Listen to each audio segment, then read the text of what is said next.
নমস্কার বন্ধুরা, রিঙ্কুর চ্যানেলে আমার সকল প্রিয় দর্শক বন্ধুদের ওয়েলকাম। আজকে আমি আপনাদের সাথে নতুন স্বাদের সজনে ডাঁটার পোস্তর একটি রেসিপি শেয়ার করতে চলেছি, যেটা নিরামিষ দিনে গরম গরম ভাতের সাথে খেতে ভীষণ ভালো লাগবে। আপনি যদি আমার চ্যানেলের নতুন দর্শক বন্ধু হয়ে থাকেন তাহলে প্লিজ আমার চ্যানেলটাকে সাবস্ক্রাইব করে পাশে থাকার অনুরোধ রইল। এসে গেছে বসন্ত ঋতু। বসন্ত ঋতুতে হাত থেকে রক্ষা পেতে অবশ্যই সজনে ডাঁটা খান। কচি সজনে ডাঁটা দিয়ে এই রেসিপিটা দুর্দান্ত হয়।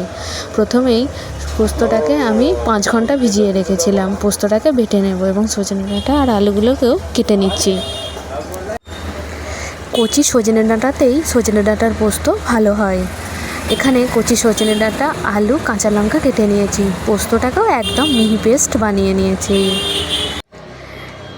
এইবার রান্নাটা শুরু করার পালা। কড়াটা ভালোভাবে গরম করে নিয়েছি। এবার এই গরম কড়ার মধ্যে দিয়ে দিচ্ছি খাঁটি সর্ষের তেল। পোস্ত রান্না সবসময় সর্ষের তেলে খুব ভালো হয়। সর্ষের তেলটা খুব ভালোভাবে গরম করে নিচ্ছি। এই রান্নাতে ফোড়নের জন্য দিয়ে দেব শুকনো লঙ্কা। শুকনো লঙ্কা থেকে যখন সুগন্ধ বেরিয়ে আসবে তখন বুঝতে হবে লঙ্কাটা ভাজা হয়ে গেছে।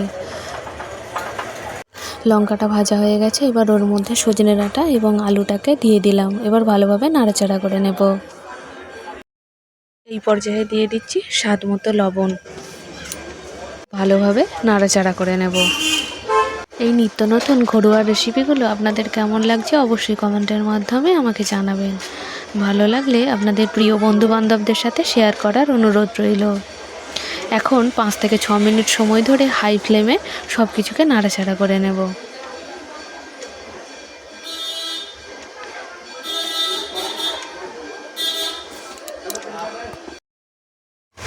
ভালোভাবে নাড়াচাড়া করে নিয়েছি।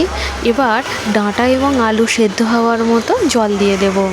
এই রান্নাতে বাড়তি কোনো মশলার প্রয়োজন হয় না আর অল্প সময়েও তৈরি হয়ে যায়। 5 মিনিট ঢেকে রাখার পর জল দিয়ে দিচ্ছি। এবার সেদ্ধ হওয়া পর্যন্ত অপেক্ষা করব। এটি একদম সাধারণ ঘরোয়া রান্না। বাচ্চা থেকে বয়স্ক সকলেই এই রান্নাটি খেতে পারেন।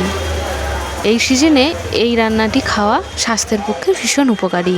15 মিনিট পর ফিরে এসেছি। আলু এবং সজনে ডাঁটা সুন্দরভাবে সেদ্ধ হয়ে গেছে। এইবার পোস্ত অ্যাড করে দিচ্ছি। আপনারা যে যেমন ঝাল খাবেন সেই অনুপাতে রান্নাটিতে লঙ্কা ব্যবহার করবেন। আমি এখানে কম লঙ্কা খেতে পছন্দ করি, তাই এখানে সামান্য পরিমাণে লঙ্কা ব্যবহার করেছি। ভালো করে মিশিয়ে নিচ্ছি।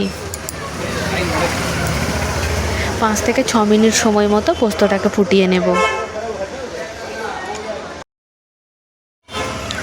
এইবার পোস্তর বাটি ধোয়া জলটাকেও দিয়ে দেব।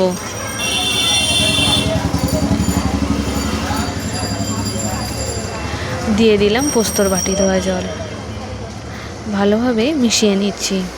এটা দেখতে যেমন চমৎকার, খেতেও তেমনি অসাধারণ। গরম গরম ভাতের সাথে পোস্ত খেতে দুর্দান্ত লাগবে। এ পর্যন্তই। আবার আপনাদের সাথে দেখা হবে অন্য পর্বে। সবাই ভালো থাকবেন।